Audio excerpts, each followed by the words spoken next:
Happy Liberation Day to everybody. Hopefully, this will just be the worst of it, and it'll all get better from here. But I guess there was going to be some short-term pain. Trump kind of, kicked off basically a trade war with everybody. But it seems fair on the surface, and this could be potentially beneficial for all of us. But there's going to be this could drag out for a while. I don't know when exactly we're going to be brought back to prosperity. It certainly wasn't going to be overnight. A bad day for the market. I think it's the worst day in 5 years, not since the COVID lockdown and that big market meltdown has there been such a down day. Hence the thumbnail for today as things are crashing. We'll see if we'll get a bounce back tomorrow. I don't know. Or maybe never. Maybe this is the end. President Donald Trump declaring that Wednesday will serve as the nation's Liberation Day as he was anticipated to enact trade policies emphasizing America First mission, which his administration says will help end the U.S. reliance on goods made overseas. So unlike, you can talk a big game, but sometimes you actually have to do it. And he's doing it. There's only one way to find out if it'll work or not. And so he went and did it. Gotta give him kudos for that. Trump declaring tariff operation over and is touting a positive outlook. So he says the operation is over, the patient lived and is healing. Supposed to get to rip the Band-Aid off. The prognosis is that the patient will be far stronger, bigger, better, and more resilient than ever before. Make America great again. As he announced his much anticipated reciprocal tariffs on more than 180 countries designed to reset global trade and return manufacturing to the United States. I'm wearing my Made in the USA t-shirt today, but you know what? It wasn't made in the USA. It was actually made in Pakistan. I guess that's kind of part of this whole Make America Great Again, bring our manufacturing back. Of course, people were worried about the economic consequences as a result of a tariff war, and many countries expected to respond accordingly. But, these tariffs, they're only half as bad on other countries. So it's not equal. Like he was saying, if somebody's got a 25% tariff on the United States, we're going to put a 25% on them. But it isn't. It's more like half. We're going to try to bridge the gap because this country has been hemorrhaging money for too long. Here's the National Debt Tracker. American taxpayers are on the hook for this is $36 trillion as of yesterday. So how are we going to pay that all back? But it's going to take some drastic measures to get us out of this hole, or we just let our country be absorbed into the globalist collective. But I'm not all about that. I think the United States should stay relatively independent and take care of ourselves first. Maybe we can turn everything around. This is the only way we actually have a chance. So for decades, the United States has kept low trade barriers, promoting free trade agreements with minimal or zero tariffs. And those days are now over. Rates include a flat 10% levy, along with additional rates tailored to match each nation's trade barriers on America. And they target countries with high barriers. And so here's what I'm talking about on this chart. So it's not equal. So there's still an advantage here, but we are bridging that gap. So things are going to change, and we'll see how these countries respond. At some point they must know that we are getting pretty ripped off. It's a very unbalanced while we're stacking up trillions of dollars in debt. We can't run this charity operation forever. Trump is taking a different approach. He's running the government like a business. So sometimes you have to take these kind of bold risks and see if they work. We know it's not working by not doing anything. Stock market rout feels justified given the regime change nature of the tariffs. Yeah, to be expected. So no time to panic yet. The markets certainly did. Everybody needs to hold strong and give this a chance. And what do Trump's tariffs mean for your groceries? When it comes to groceries, economists project that if consumers are made to absorb the entirety of the 20% import tariffs on Europe, things like this, olive oil from Italy, $20 now, it'll be up to $24. And something else that folks are really... Okay, that's not the end of the world there. I love my olive oil, but I can, afford a bottle of olive oil lasts a few months. It's a few extra bucks. It's not that bad. Or is there an American alternative that you can turn to? And it'll help American businesses. I don't know. Not going to like.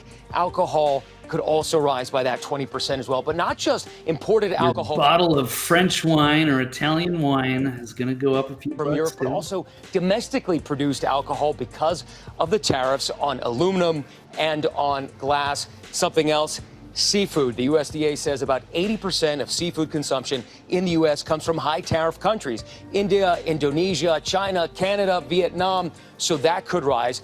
But there are a couple of bright spots. The folks here at the Sabzi market say that meat, poultry, eggs, dairy, they're likely not going to change much. Also, take a look at this. Got plenty of food and farmland in this country, so I don't think anyone's going to starve, but this will affect, certain people. Produce display here, and despite the tariffs on Mexico and Canada, the folks here at markets like this don't expect produce to rise much more than a couple of percent. Another bright spot, inventory.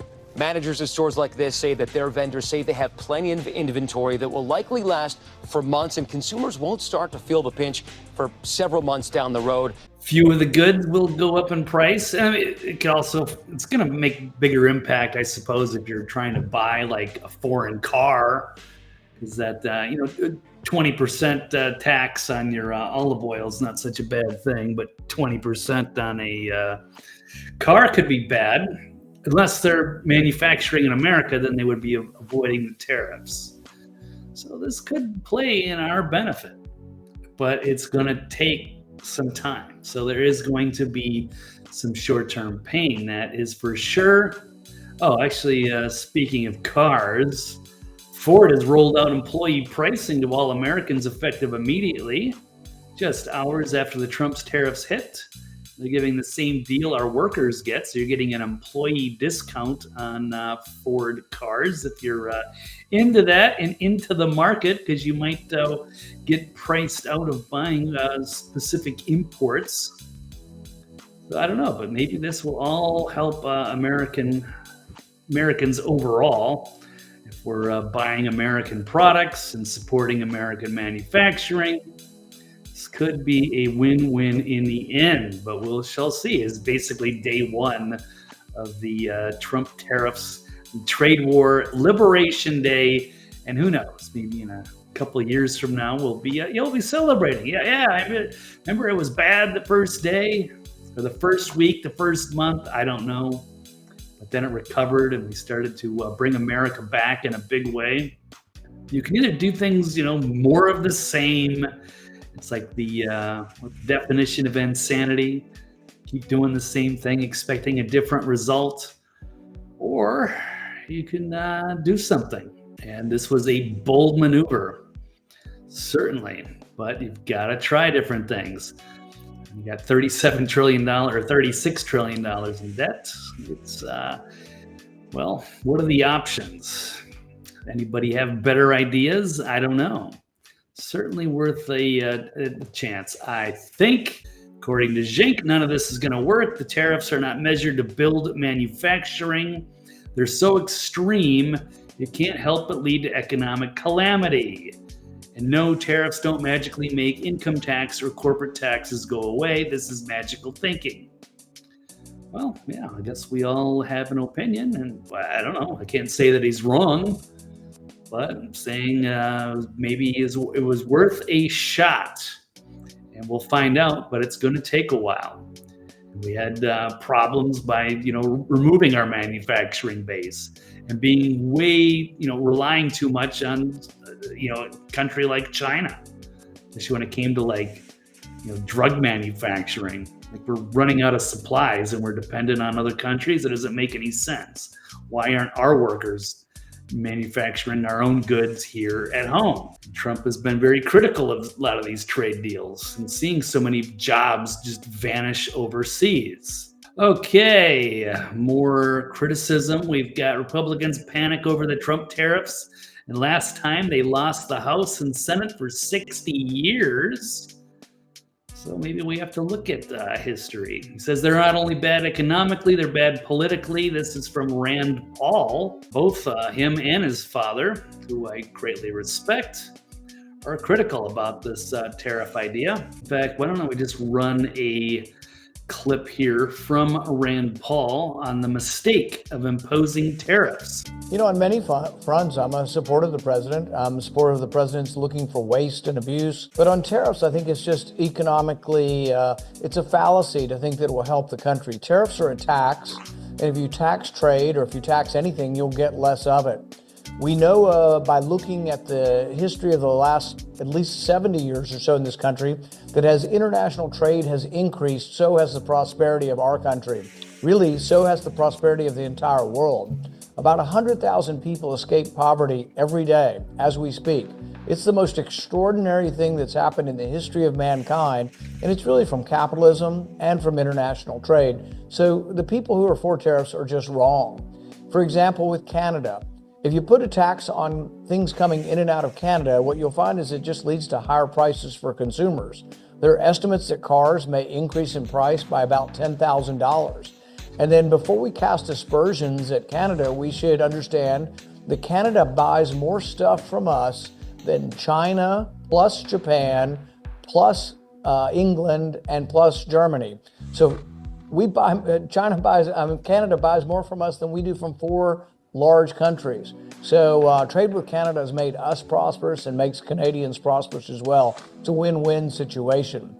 The other reason to be opposed to this, though, is the Constitution says taxes originate in Congress and more specifically originate in the House of Representatives.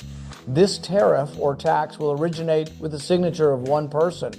That's not what our founding fathers wanted. They didn't want the executive to have any kind of power like the power to tax. They feared the power to tax, and that's why they gave it to the House of Representatives and to Congress. Of course, the House of Representatives haven't done a very good job as far as running a budget for a long time, so I don't know, can't really trust them either. But drastic times call for drastic measures, and here we are. So again, do more of the same, which isn't working, or do we try this bold new strategy of reciprocal tariffs? And we'll find out. And there will be some pain. So anyway, that's just part of the risk. The left is going to freak out no matter what. But I mean, how do you spin that? The market's down quite a bit. So yeah, worse than the worst case scenario. Stock market nosedives after the Trump tariff announcement. Anyway, so there we go. We're trying to hear from both sides. And again, it's day one. It's easy to play a Monday morning quarterback and say it's not good. But give it a month, 3 months, 6 months, a year. It's like, like an NFL draft, right? You're trying to draft players, but it takes a few years before you figure out, like, did it actually work? Were they actually good decisions? Some things look good at the time, and then some things look good into the future and how things actually develop. So there we are. So going to those first couple of topics here, Trump's tariffs, are they terrible or are they terrific for the economy? Well, if you're going to judge it by a day, it looks terrible, but hopefully it'll look terrific looking back at some point in the future. We'll just have to wait and see.